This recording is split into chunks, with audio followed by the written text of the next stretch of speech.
नमस्कार, आज के मुख्य समाचार इस प्रकार हैं।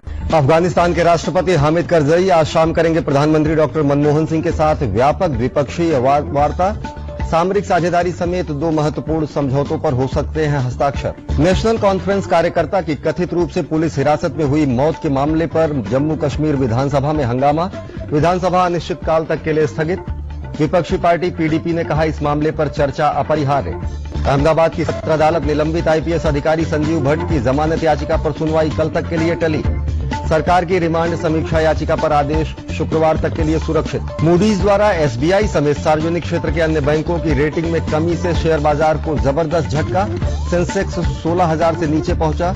निफ्टी में भी 100 से ज्यादा अंकों तक की गिरावट। सोमालिया की राजधानी मोगादिशु में सरकारी इमारतों पर आत्मघाती हमले में कम से कम 65 लोगों की मौत। उग्रवादी संगठन अल शबाब ने ली हमले की जिम्मेदारी। साउल पेरिमटर, ब्रायन पी शिम्ट और एडम रीस को भौतिकी के क्षेत्र का नोबेल पुरस्कार। ब्रह्मांड के विस्तार की बढ़ती गति की खोज के लिए मिलेगा नोबेल पुरस्कार। और खेलों में बाकू में चल रही विश्व बॉक्सिंग चैंपियनशिप में भारत के मनोज कुमार और देवेंद्रो अपने अपने वर्ग के क्वार्टर फाइनल में पहुंचे।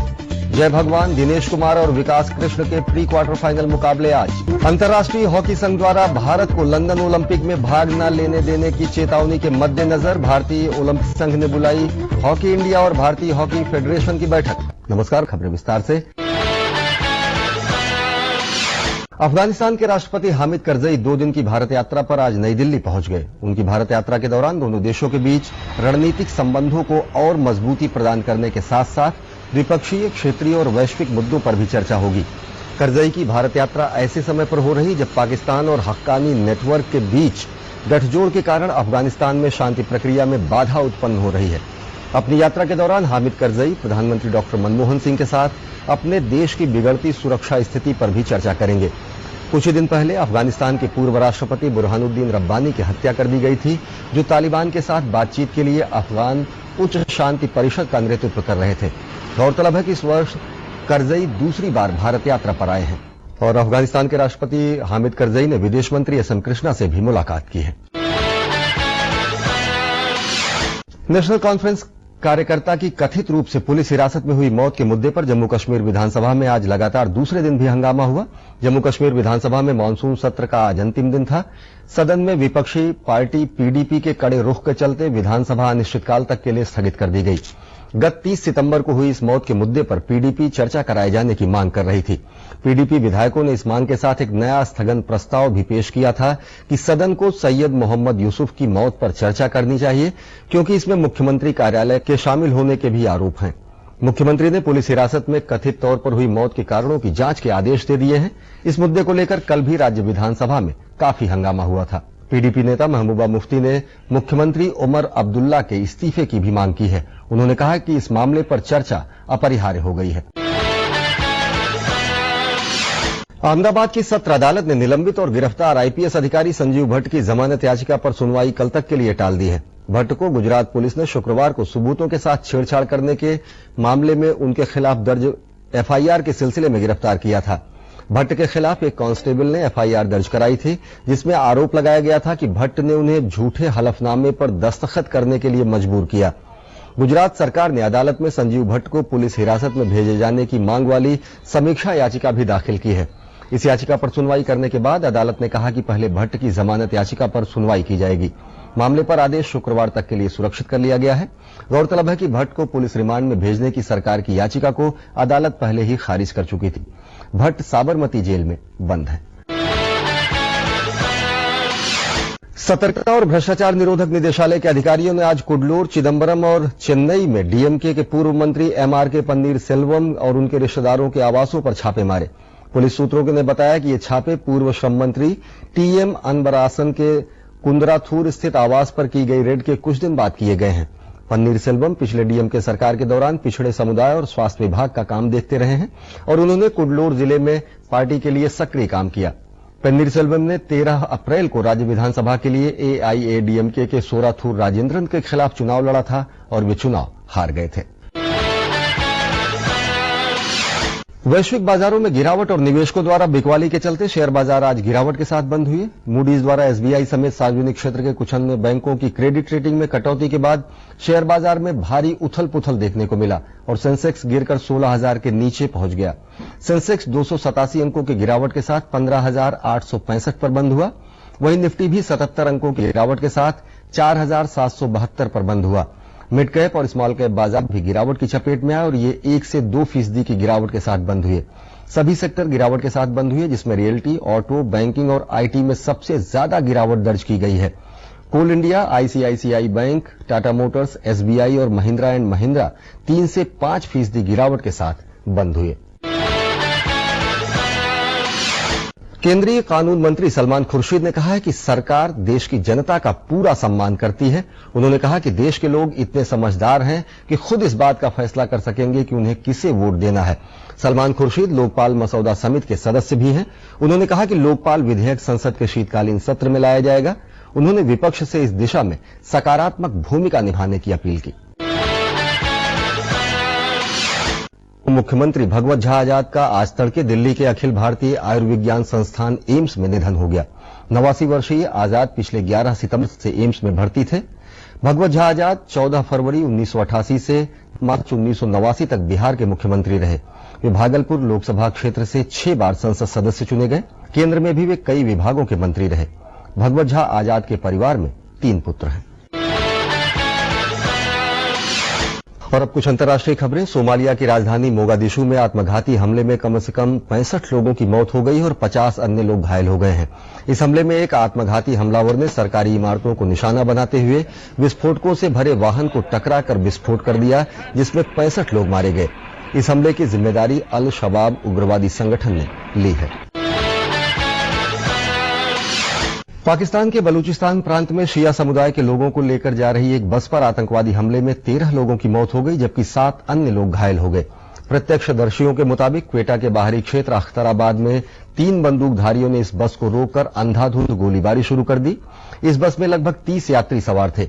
घायलों में 3 की हालत बेहद नाजुक है। कुवैत में सबसे बड़ी तेल शोधन इकाई में गत सप्ताह हुए विस्फोट में मारे गए श्रमिकों की पहचान भारतीय नागरिकों के रूप में हुई है। ये सभी लोग तमिलनाडु के रहने वाले हैं। कुवैत में भारतीय दूतावास ने आज इस बात की पुष्टि की कि शनिवार को तेल शोधन इकाई में हुए विस्फोट में मारे गए सभी 4 श्रमिक भारतीय थे। श्रमिकों की पहचान राजाराम लक्ष्मैया रेड्डी, लोगनाथन पोनैया सेंथिवेल, जानकी रमन अर्जुन और शिवचंद्र षणमुखम के रूप में की गई है। इस साल चिकित्सा के क्षेत्र में नोबेल पुरस्कार 3 वैज्ञानिकों को दिया गया है, जिन्होंने शारीरिक प्रतिरक्षा प्रणाली के सिलसिले में नई खोज की है। इनमें से एक वैज्ञानिक का कुछ ही दिनों पहले मृत्यु हो गई। विजेताओं में अमेरिका के ब्रूस ब्यूटलर, फ्रांस के जूल्स हॉफमैन जो लग्जमबर्ग में पैदा हुए थे, और कनाडा के रॉल्फ स्टीनमन शामिल हैं। स्टीनमन का 30 सितंबर को निधन हो गया। तीनों वैज्ञानिकों को शरीर की जटिल प्रतिरक्षा प्रणाली पर उनके काम के लिए सम्मानित किया जाएगा। साउथ पेरिमीटर ब्रायन पी शिम्ट और एडम रीस को सामूहिक रूप से साल 2011 के लिए भौतिकी का नोबेल पुरस्कार दिए जाने की घोषणा की है। इन वैज्ञानिकों ने अपने प्रयोगों से यह साबित किया है कि ब्रह्मांड के विस्तार की गति लगातार बढ़ रही है।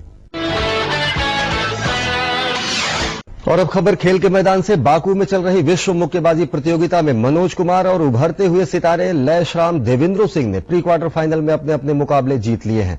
इस तरह दोनों मुक्केबाजों ने क्वार्टर फाइनल में जगह बना ली है। अन्य मुकाबलों में जय भगवान, दिनेश कुमार और विकास कृष्णन भी आज अपने अपने प्री क्वार्टर फाइनल मुकाबले खेलेंगे। वनडे कप्तान एलिस्टेयर कुक के नेतृत्व में इंग्लैंड क्रिकेट टीम 5 एकदिवसीय और एकमात्र T20 मैच के लिए भारत दौरे पर हैदराबाद पहुंच गई है। इंग्लैंड टीम हैदराबाद में राजीव गांधी अंतर्राष्ट्रीय हवाई अड्डे पर पहुंची और वहां से सीधे होटल के लिए रवाना हो गई। टीम सीरीज शुरू होने से पहले शनिवार को और फिर 11 अक्टूबर को अभ्यास मैच खेलेगी। सीरीज की शुरुआत हैदराबाद में ही 14 अक्टूबर को होनी है, जिसके बाद दिल्ली, मोहाली, मुंबई और कोलकाता में 17, 20, 23 और 25 अक्टूबर को वनडे मैच खेले जाएंगे, जबकि एकमात्र T20 मैच कोलकाता में 29 अक्टूबर को खेला जाएगा। और इंग्लिश कप्तान एलिस्टेयर कुक भारत दौरे को लेकर बेहद संजीदा हैं। कुक का मानना है कि भारत दौरा इंग्लैंड के लिए बिल्कुल आसान नहीं रहने वाला। गौरतलब है कि इंग्लैंड ने अपने घर में खेली गई टेस्ट और एकदिवसीय सीरीज दोनों में भारत को बुरी तरह पराजित किया था। भारतीय ओलंपिक संघ ने आज हॉकी इंडिया और भारतीय हॉकी महासंघ की बैठक बुलाई है। यह बैठक अंतर्राष्ट्रीय हॉकी महासंघ FIH द्वारा भारत को लंदन ओलंपिक में भाग लेने से रोकने की धमकी को गंभीरता से लेते हुए बुलाई गई है। IOA के कार्यवाहक अध्यक्ष विजय कुमार मल्होत्रा ने कहा कि FIH ने खेल मंत्रालय को भेजे गए पत्र में जो मसले उठाए हैं उन सभी पर इस बैठक में विचार विमर्श करके सर्वमान्य हल निकालने की कोशिश की जाएगी।